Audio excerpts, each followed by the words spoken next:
Chapter 3. Mr. Gum lays his plans like the horror he is. The next morning Mr. Gum was in the butcher's shop. The butcher was a scrawny old man called Billy William the Third, and no one knew what the third bit meant. "I reckon he was in prison when he was younger, and his number was 3, said Jonathan Ripples, the fattest man in town. "Maybe it's because he's the third nastiest person in town," said the little girl called Peter. "Tell you what I think," said Martin Laundrette, who ran the laundrette.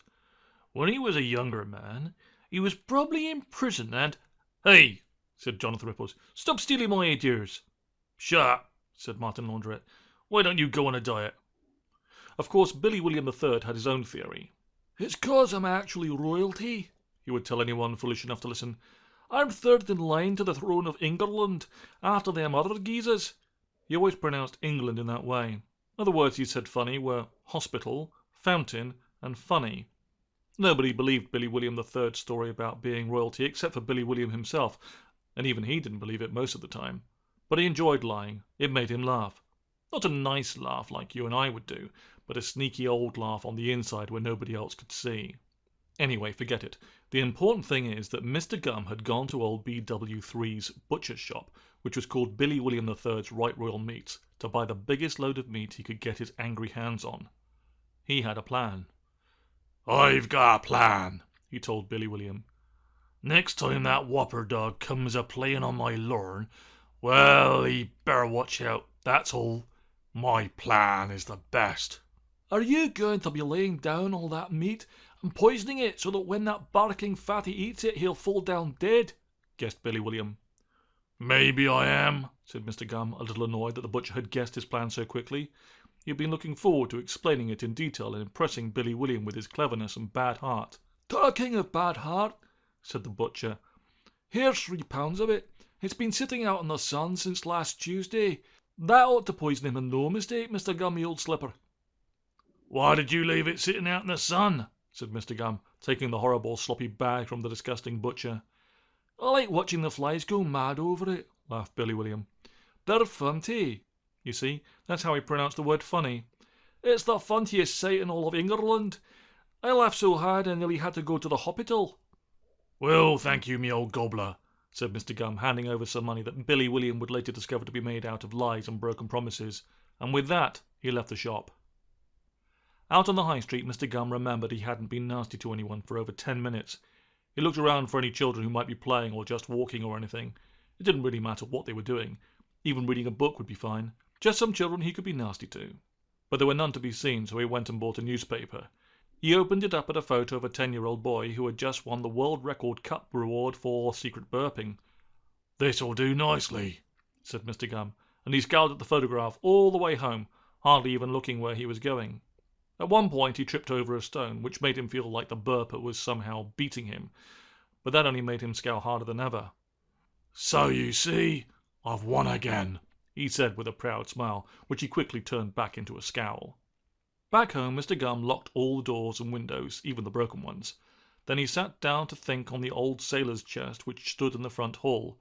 It was a beautiful old thing made of mahogany, which is a type of wood called mahogany, and it was carved all over with amazing scenes of life at sea with waves and whales and tall ships. Mr. Gum had owned the sailor's chest for over 40 years, but he had never once taken the time to appreciate its beauty. What's more, Mr. Gum had never once thought to open that beautiful chest and see what was inside. Had he done so, it might have been a very different story indeed. It might have been Mr. Gum's chocolatey adventure, because I'll tell you something. That old chest had once belonged to a sailor called Nathaniel Surname, the hero of the high seas. One Tuesday long ago he had saved a Spanish village from being destroyed by a terrible pirate called Kevin. As a prize, the village presented Nathaniel with the chest, which was absolutely stuffed full of chocolate. Not just any chocolate, mind you, but special chocolate made by the dolphins of the region, and it might just be legend, but some said that it was magic chocolate with fantastic powers. And they always whispered when they said it, which is why it is written so small. How the chest ended up in Mr. Gum's house nobody knows, but there it had stood for over 40 years, unloved and unopened. As a result, Mr. Gum had never discovered Nathaniel's sugary treasure, which just goes to prove that angry people always miss out on their rewards. They're so busy sniping and griping that they never see the good things around them. As the famous song says, You've got to have eyes for the lovely things in life. If you've only got eyes for the horrid and the bad, how you gonna get? I said, how you gonna get? I said, how you gonna get the chocolate you deserve? Chorus. Yeah, yeah, yeah. Yeah, yeah, yeah, yeah, yeah, yeah, yeah. Yeah, yeah, yeah. Yes. You've got to have eyes for the amazing joy and stuff. If you've only got eyes for old walnuts filled with spit, how you gonna get? I said, how you gonna get? Tell me how you gonna get the chocolate you deserve? Chorus. Guitar solo. Repeat chorus with ostrich noises to fade. So it was that Mr. Gum found himself sitting on a sailor's fortune of what may have been magic chocolate in terrible ignorance, hatching evil.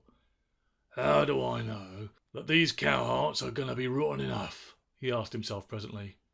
"I better try eating one myself. If it kills me, then I'll know it's rotten enough to use on that big woofer." He took out a cow's heart and opened his mouth wide. "This is one of the craftiest things I've ever done," he chuckled, raising the smelly greenish-red meat to his lips. "I am a very clever man." Mr. Gum was just about to take a bite when he realized this might not be such a clever idea after all. He put the heart back into the bag and thoughtfully scratched his beard. Not the beard that grew on his chin, but a spare one that grew on the wall that he used for scratching it from time to time. In the end, he decided to soak the rotten hearts in rat poison just to be sure. "It can't fail," he cackled. "Old Dogger is in for a surprise he won't like at all."